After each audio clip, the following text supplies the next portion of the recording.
Today, I want to talk to you about 7 micro habits that literally changed my life, and they absolutely can change yours too. So, hi, my name is Dr. Lori Marbus. I'm a board certified family and lifestyle medicine physician, meaning that I have spent well over the last 13 years of my 2-decade career working on understanding lifestyle interventions that will shift the needle in your health. And so, when I speak about micro habits, what do I mean exactly? So we have to remember that life is made up of countless small decisions, many of which we may overlook. And then over time, these seemingly insignificant choices, they actually accumulate, really shaping the trajectory of not only our personal, but our professional lives. And so below, now I'm reading as we're going along, making my notes here. I will absolutely speak to you about the power of micro habits, the small, think of them as manageable behaviors that compound into meaningful change. And so let's talk now about the micro habits that changed my life that absolutely can change yours. And so number 1 is starting the day with gratitude. Absolutely every morning I spend just a few minutes reflecting on things that I'm grateful for. It could be as simple as the weather, a supportive friend or family member, maybe as a successful day at work, working with patients. This micro habit really shifted my focus from what's lacking in my life to what's abundant in my life. And that really, I guess the word to be, fosters a sense of positivity and mental resilience, right? And so really the important thing to understand here is when you are understanding why actually gratitude works is that it rewires the brain to focus on positive experiences and reduces stress. It trains your brain to notice the good even amid challenges. Studies show that gratitude can improve overall happiness, strengthen relationships, and reduce symptoms of depression. And there's a pro tip. You want to pair this habit with your morning routine. For example, taking a walk. When menopause hit me last year and I kind of fell off the cliff, I stopped doing the running that I was doing, which I love running. And it really forced me because I was having significant joint pain as I was trying to figure out what was going on because I'd never dealt with anything like that before. But what the beautiful thing, the result of that difficult challenge was, it forced me to slow down. And during that slowing down, I started taking what I describe as mindfulness walks. And when I would take these mindfulness walks, I was really focused on building my inner side, right? We're always focused on, making a healthier body, what we're eating, granted that's inside too, but really how I speak to myself, my behaviors, my attitudes, my just overall mindset and mental attitude, I would say, is a big one. And really understanding the value of gratitude. And what that also kept me in tune with was the mindfulness piece, was being present. And when I felt something coming up, let's say someone cut you off at driving to work or something, you suddenly are aware of those feelings that are just bubbling up front of you. Then I could sit back and observe those, allow them to leave, and then they didn't, quote unquote, ruin the rest of my day. Really, really important. And the reason I say go ahead and pair that with something that's already in your typical habit or daily routine, it's easier to build a new habit when you've anchored it to something that's already occurring. And so that would be one thing I would encourage you to do. I have another story. I had a patient who, this was years ago, and I was trying to get her to eat healthier, of course, but then we started speaking about exercise, and she goes, Dr. Marbus, I cannot exercise. I don't have time. I'm too exhausted during the day. I said, okay, so when is somewhere during the day that you're outside? She goes, there's basically 2 times a day, right? She goes, I go outside to get in the car to go to work. I come home from work, and that's what I'm doing. That's like when she's outside. I said, okay, during the time that you drive home from work, I want you to leave the door open from your car and just walk to the end of your driveway and back. And it's like, can you at least do that for me? She goes, well, sure, but really, is that going to be helpful? I was like, trust me, it'll absolutely be helpful. And understanding that I thought that I would have to be kind of the next prompt to make her walk a little further. I was like, okay, can you walk around the next block? I didn't even have to do that. What happened with her in these micro habits is you build confidence as you are successful in this seemingly minuscule nebulous thing that you're doing, but that is the starting point. And you'll see there's some common threads of the other things I'm going to speak to. But what happened for her is she went from walking to the end of the driveway and back to then she's like, this is silly. I'm going to walk around the block. So that's what she did. She started walking around the block. And then it was twice around the block. And then it was a mile. And then it was 2 miles. And then you know what? She lost 60 pounds. She reversed her diabetes and had an entire new leash on life simply because she chose to embrace the simplicity of walking to the end of her driveway and back, because that's what she could do every day, every single day, anchored to her coming home from work. And she was already there. She's like, might as well do it. That's how we did it. Well, and there was one other thing. We did do a pinky promise in clinic. Yes, I actually literally did a pinky promise with the patient, and it worked. Right, number 2, drinking a glass of water upon waking. Now, before reaching, for a phone or tea, I like to drink a full glass of water. And it's really simple, but it primes the body for the day, and it really can boost your energy before you even start breakfast. So why does it work? So after hours of sleep, your body is dehydrated. So hydration is the first thing in the morning, kind of jumps your metabolism. It improves your digestion, supports mental clarity, and research supports that adequate hydration enhances focus, memory, and even your mood. So pro tip, place a water bottle by your bedside the night before to remove any friction in that habit, right? So before you even have a chance to jump out of bed and be the spry chicken that you are, just grab that water bottle or cup of glass of water, whatever works for you, and boom, you're out the door and ready to go. 3 is setting 3 daily priorities. So I use one of these notebooks, and I literally have lists of things I have to do for business, for my personal life. They're just everything that comes to my mind, I just plot it on this paper. And every other day or so, I will rewrite those things because I'm using this list as okay, here are the things that need to get done, but what are the top 3 things that I need to get done today? And I will tell you, this has been a game changer because it really kind of keeps me, one, from being overwhelmed by the really long to-do list, because I'm a big fan of just getting stuff done. Very seldom in my life do I have procrastination, and I'll get to the procrastination one here in a minute, but it really helps you kind of just start and stay focused on the 3 core priorities of your day. And when those tasks are done, when they're accomplished, that makes me feel productive and fulfilled. And typically I get them done very quickly, or more focused, or in the morning. And that allows me to get some of those other minor lists on my things list that I done. Those minor things on my list done as well. Blah. I'm having trouble talking today. I don't know what's going on. It's Friday. That's what it is. So why does this work? The habit helps kind of combat that decision fatigue, right? And improves time management by focusing your energy on what truly matters. It's aligned with the Pareto principle, right? Where 80% of the results come from the 20% of efforts.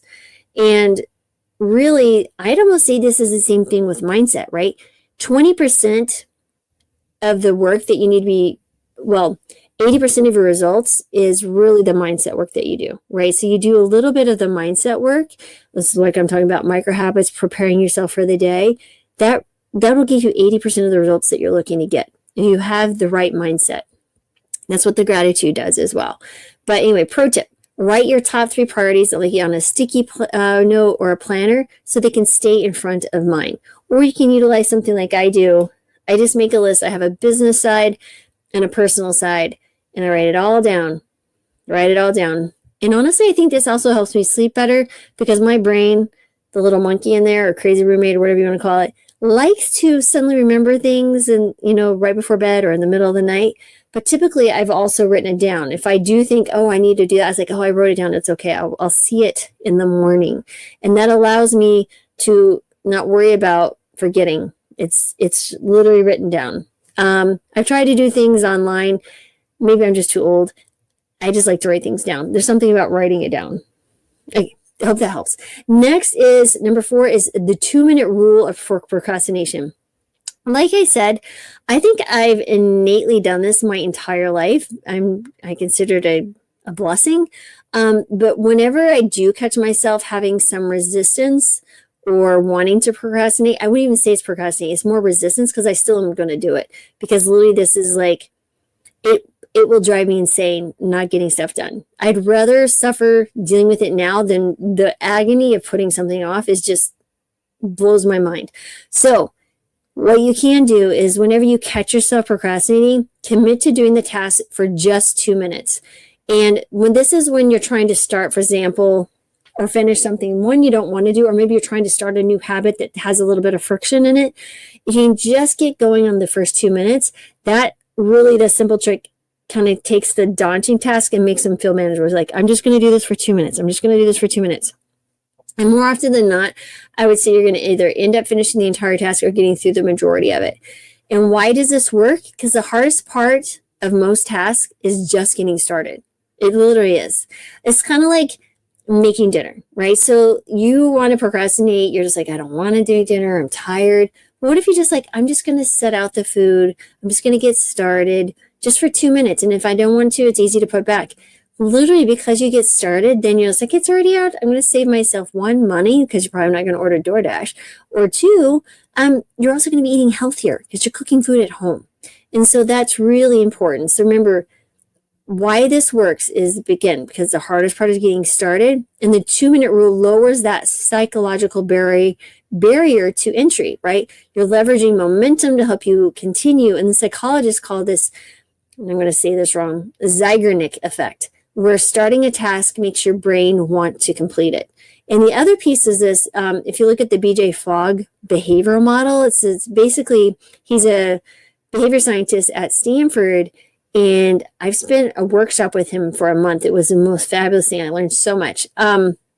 What he found is there's 3 things that are related to any behavior, right? So you're going to have motivation, which I call a finicky friend or finicky lover, if you want to call it that. It'll come and go as it pleases. You don't have much control over it.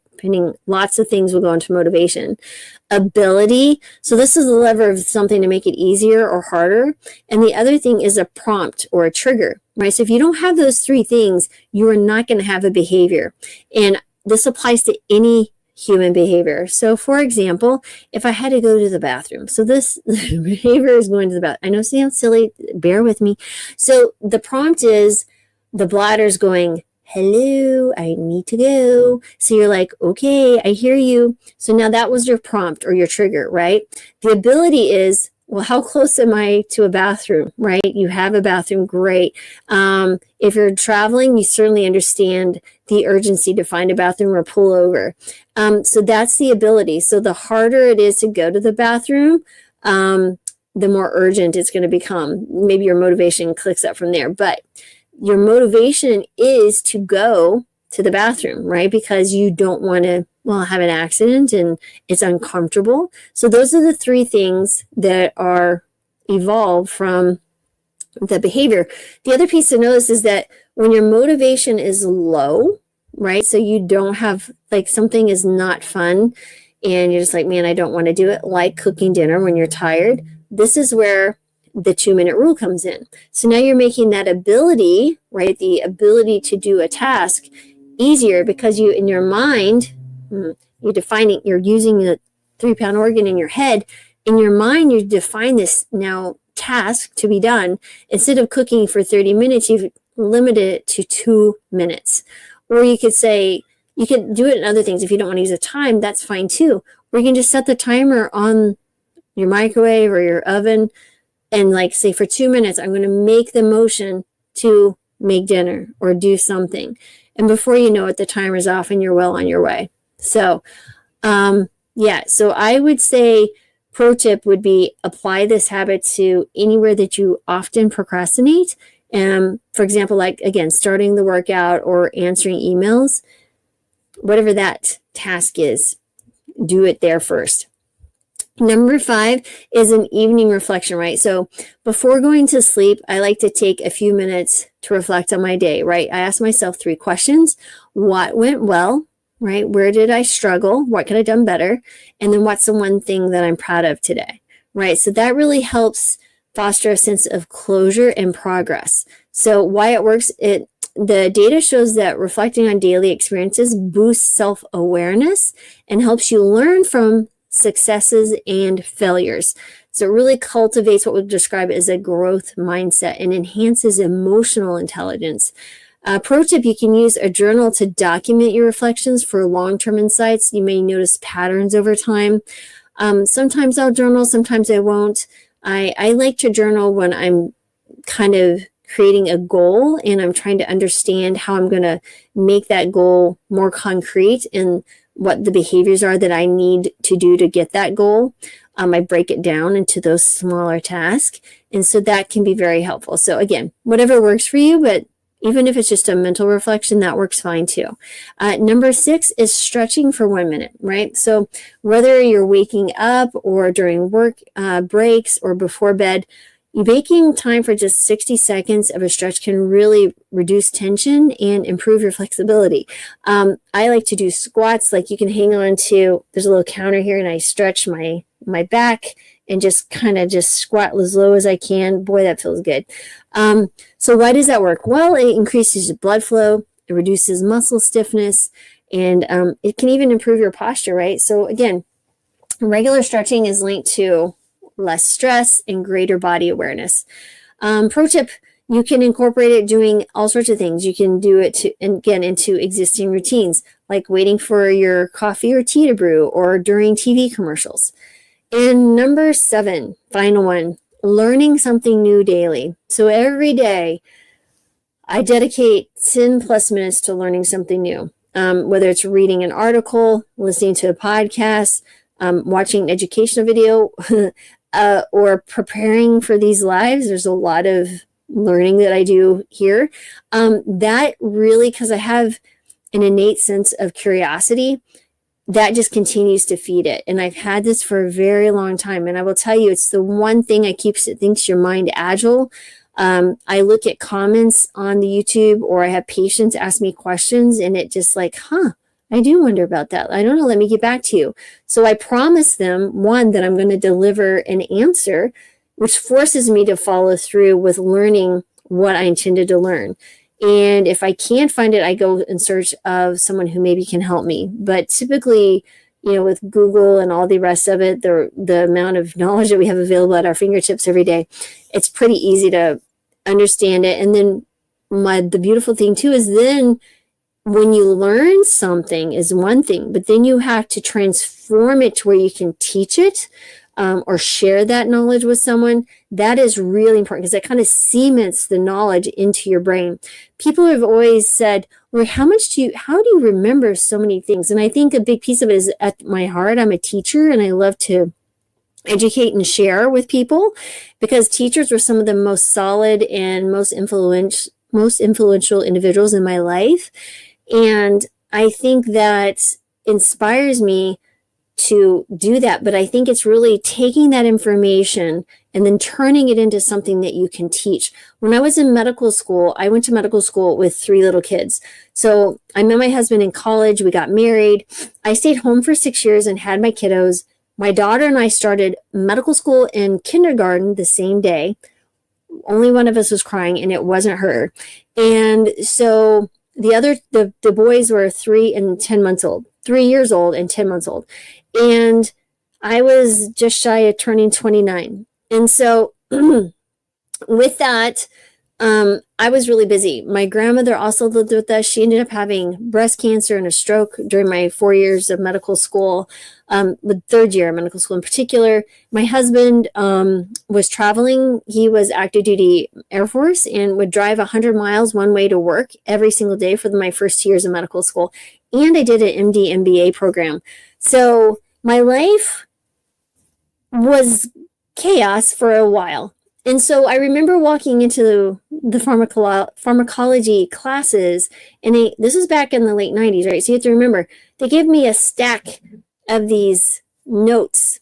And I was like, oh, is this for the first, the full semester of pharmacology? And they're like, no, this is just the first 2 weeks.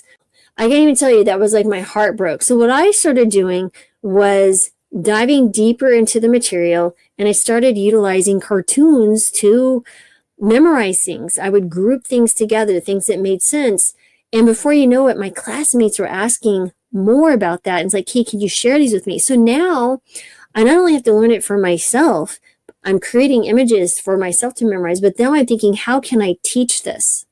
And so that's the important thing to understand here is like, that is why I think I have such a good memory for even more minute details and then creating systems and how it works. So thinking about maybe it's not even you teach someone else, but maybe you write it down for yourself. Like, how can I write this down that when I read it later, when that material is not so fresh, that I can recall it easily? It's like, oh yeah, that might be the trick here. So I really think that's important, is transforming what you're learning into a way that you can teach it. That will cement your memory. Okay, another pro tip, you can subscribe to newsletters like the Dr. Lori Marbas newsletter. If you like this, you can go to Dr. Lori Marbas and sign up there. And by the way, we just published our very first book is with myself and Brittany Giroudi. We run the thing called the Healing Kitchen. It's a community of individuals who are interested in a whole food plant-based diet. We cook, well, Brittany cooks. Brittany cooks the 2 recipes every single week live. I answer medical questions every week live. Wonderful community where people can talk to each other 24/7. We run monthly workshops with an in-depth ebook, and we're doing even more. We're learning more about how we can appreciate and support our members even more. It's turning into a really cool thing. We've been doing this for about 1.5 years. So the price will go up next month. So if you want to check it out, click below. And also, like I said, we published our first book called Plant-Based 101, The Ultimate Guide to Mastering the Plant-Based Diet. After talking to thousands of plant-based people, because I'm licensed in all 50 states and DC, I've seen so many people who eat a whole food plant-based diet and the struggles. We really thought, let's put out a book that will answer those problems, right? It's a primer in getting started. Plus, there's some beautiful recipes. It's a really beautiful book. Chloe Stein designed it for us. And we also have a paperback edition coming out on January 1st, along with the Kindle. The Kindle you can pre-order. The paperback, they won't let us pre-order. You have to order that on January 1st. So, yeah, that is it. Those 2 links are below. And I hope this was helpful. Sometimes it's nice to reflect on, learn from others what they're doing in their life that's working for them, because you might be able to glean something that works for you. And so, again, as always, thank you for being here. Share this with someone, please. If you haven't subscribed, please subscribe. Share this video with someone. Share the Healing Kitchen or the book with someone. We really appreciate your support. And as always, I'm sending gratitude, joy, love, and healing your way, because, boy, we all need more of that in this world. Have a wonderful rest of your day and weekend.